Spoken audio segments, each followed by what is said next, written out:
So I keep talking about fishing things under bobbers and weighted bobbers and all that stuff, especially when I open things like these little bitty tiny trout lures, which there's next to no way that you're going to cast one of these on like a regular rod and reel. So there's a couple different things you can do. You can use like just like a regular bobber, like one that you wrap the line around that everybody uses, kids, for bass fishing and whatnot. Or there's two other options, and I'm going to show you how these work. So everybody knows about the slip bobber. Bobber with the hole in it, you put the line through it, and you put like your little tie with your little bead, or you can use, oh, it's the other side. I was right the first time. Or you can use a bobber stop like one of these on wire. Okay, either way works fine. For trout and salmon, steelhead, and stuff like that, I prefer absolutely to use the weighted bobber. Now these are Mustad, and they're made for, these ones were made for addicted. So, and they're really cool. You can use it like a regular slip bobber, put a bead on it if you really wanted to, but better yet, they come with these little rubber pieces here. Now I'll show you how to do this real quick. Let me just cut off a piece of leader line. Show you how to rig those little bitty guys there. Okay.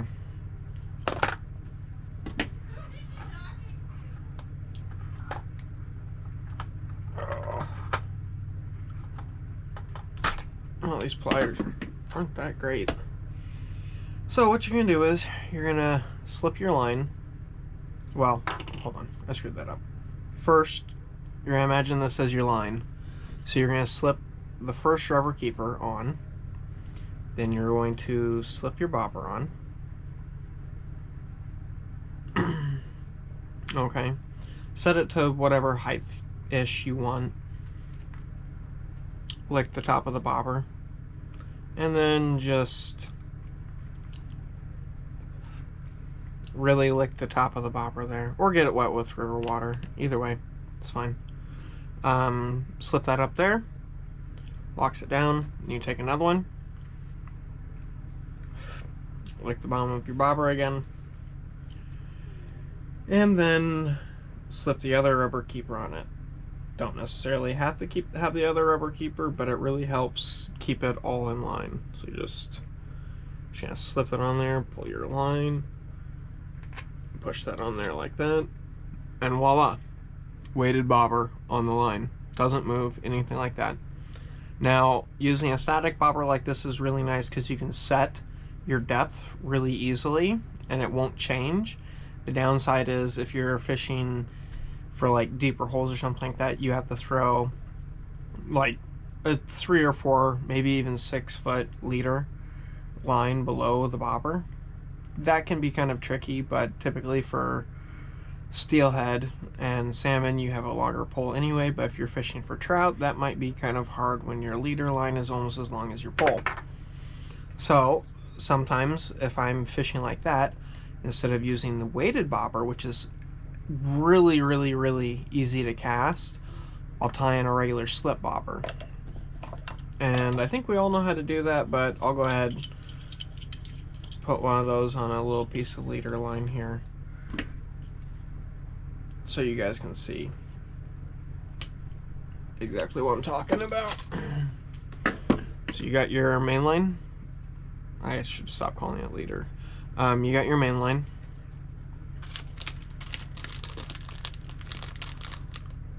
So first, you take your little knot, you put it on there, get it to on there really, because you can slip it after you pull it tight, but don't drop it like I just did. Whatever, we'll just grab another one.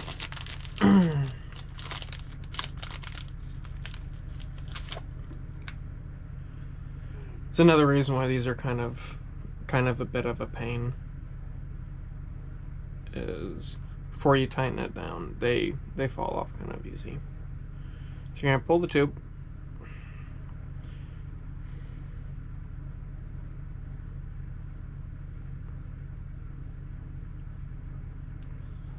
Not all of these are created equal with these tie-on ones. So you're gonna pull it off the tube, take the tube off, throw the tube away, pull both ends of this, and now you've got a knot that you can slip up and down and adjust. Downsides to this are that you have to cut the ends of the string off, which really isn't that bad unless your pliers or side cutters aren't that great.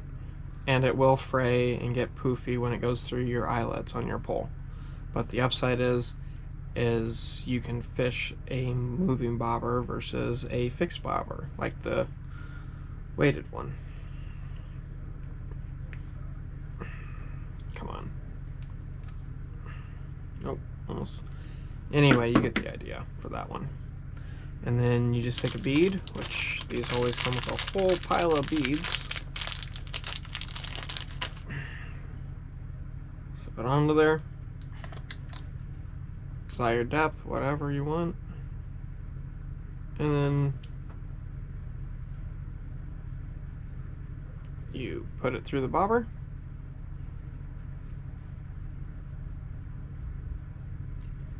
There you go.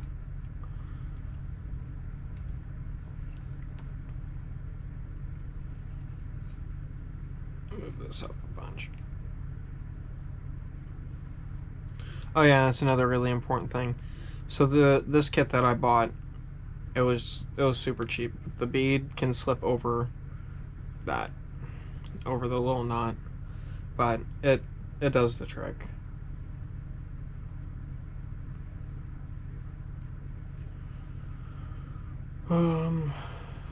Just get this back in there real quick. So just like that. And you have your line, and you can take this up as high as you want it.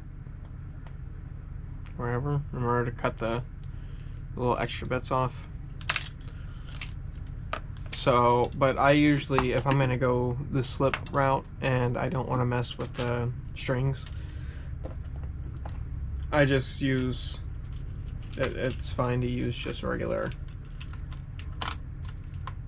line stock like these, like you would use for Texas rigs for bass. These work really great. Just remember to do it on the end of your line, because it does kink your line just a little bit, and especially if you're fishing for trout, you're going to have super light line on, so you do not want to have that kink anywhere in your line when you're fishing. But those work great. So you've got your weighted bobber, or you got your slip bobber. So you're just going to take whichever of these little guys you want. For example, this little guy. And I'm using this 15-pound Maxima just to show you guys so you can see it better. I mean, you probably can't really see it that well, but that was the idea. Okay, the eyelet on that is too small for a 15-pound Maxima. Here, we'll just use this larger jig head. This is fine. Just imagine this is much smaller, and the other little guy, because this line won't fit through it. Just put it on there. Tie it up.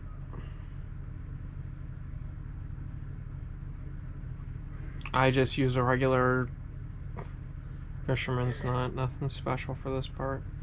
It's strong enough, and as light of line as you're going to be using for trout, it won't matter. Plus this knot works, I use it for everything pretty much, unless I really need like a Palomar or something else.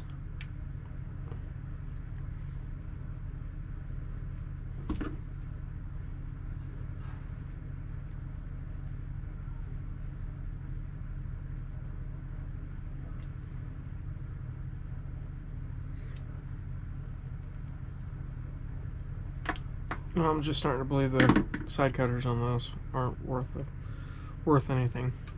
So this, as this is going through the water current and it's bobbing up and down on those ripples on the water, this down here is where you're getting all the action. You don't have to do anything. You don't have to jerk the rod, anything like that.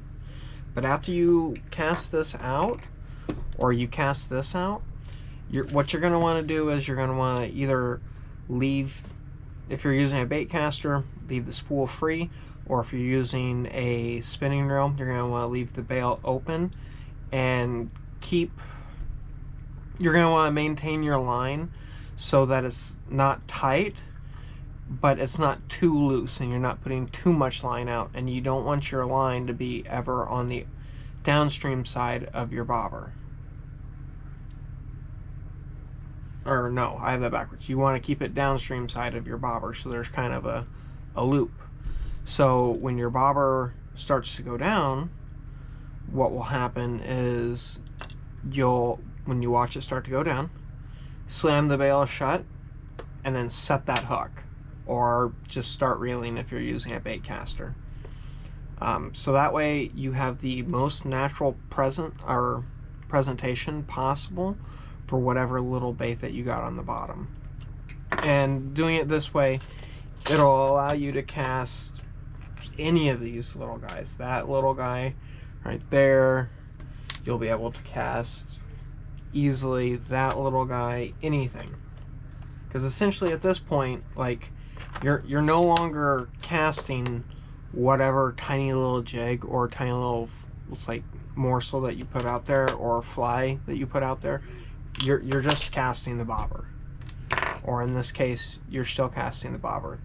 Doing it this way, it gets a little bit weird and your presentation into the water is a little bit funny, but this works very, very well, and this is very, very cheap. I think you can buy a pack of 2 of these, a whole package of these but nicer, for less than you can buy one weighted bobber. One huge advantage to the weighted bobber is, depending on the current, each pack comes with 4 rubber guys, so if you lose one, you split one, whatever happens. And then it comes with an extra weight if you need more weight, and it comes with an extra O-ring, so if you lose this O-ring, you've got it. This is the best method. I think these were $4.99, and you can get these in the Pacific Northwest. You can buy weighted bobbers basically anywhere. The Mustad ones you can just order online basically anywhere.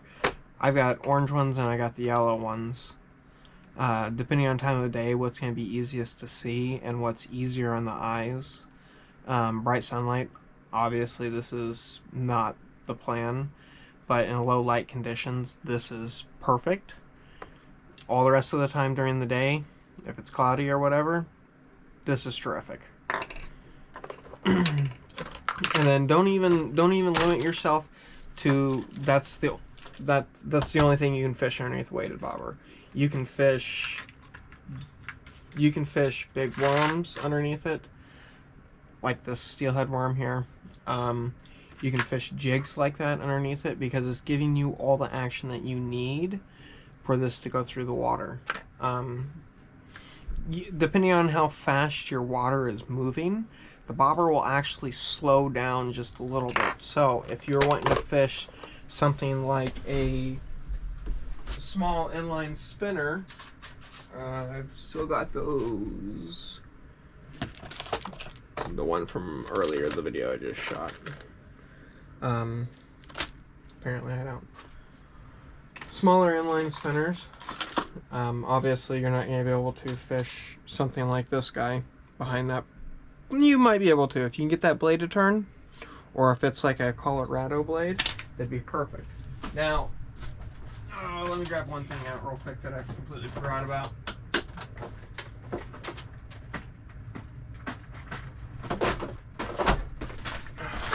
This is one of my inline spinner boxes. So if you get something small enough, like maybe one of these guys that's like a 32nd of an ounce or smaller, you might get lucky and your current will turn that blade.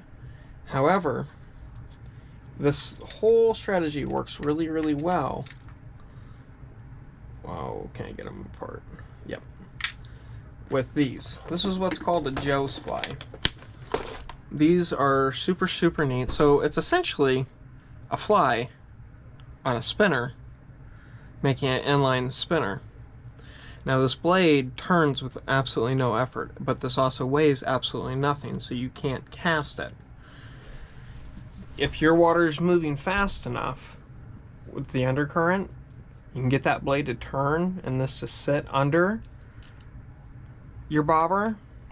It works absolutely great, but that's a lot of special conditions that have to be met in your water.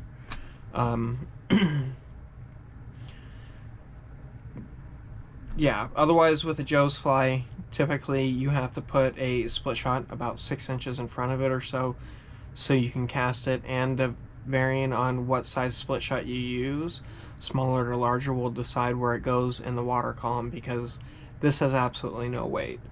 But these are super, super cool. It's essentially just a fly with a stinger hook on it on a blade. But these are great, and they come, I've got several of them. I've got some smaller ones, I got some bigger ones, I got different presentations. Yeah, so those work great. And then the same thing with like some of these smaller tailspin guys. No, well, you could, but it all depends on your water, as if you can get those blades to turn, and you have to decide for yourself, is it better to fish at a fixed depth like that, or to just cast it normally? Because mostly everything in this box, with the exception of the Joe's flies, you can cast perfectly fine. And for salmon and steelhead, you can cast eggs underneath it. You can cast and throw worms underneath it. It's just, in my opinion, the weighted bobber is the way to go. This is the easiest way to throw this little bitty stuff, and it's the easiest way to get the most action out of it. Because if you try to put action to something like this without a bobber, it's not going to look natural, and you're still going to catch fish most likely, but you're not going to catch the fish that you would if you were using a bobber. And this is what I mean by throwing it under a bobber, because a lot of people, I get comments every once in a while where people will be like, I don't understand why you would throw that jig underneath the bobber. It's like, well, for river fishing, it's the way to go. And it works really well in lakes also, because you can set that depth, and the top of the water does all the action for you, because almost no movement. And with these smaller little bitty impulse jigs, they've got so much action in them because they're so small. They just, it does it for you. You don't have to do anything. It's basically, at that point in time, you're just bobber fishing like you would take children to go do. And it's easy, it's clean, it's simple. Yeah. So that's really about it for what I've got to say today. If you found this super useful, or if you have any idea or like any tips or ideas on things I should do, or tips on how you think you have a better way to do it than this, I'm more than happy to hear it. I'm more than happy to get all the information I can and learn different things, because coming up with these solutions wasn't something I just dreamt up one night. It's like when I go out and I use jerk baits in the rivers to catch trout. Like, this isn't stuff that you would think about and be like, oh yeah, sweet, I'll just take that tiny little bass lure and go murder trout in a stream with it. But yeah, you can fish anything you want underneath these bobbers. I highly recommend them. If you can get them locally, cool. If you have to order them, cool. They're not that expensive. I think this was like $5, like I said. Or you can always go this route, which you can buy absolutely anywhere. All right. Please like and subscribe, and see you guys next time.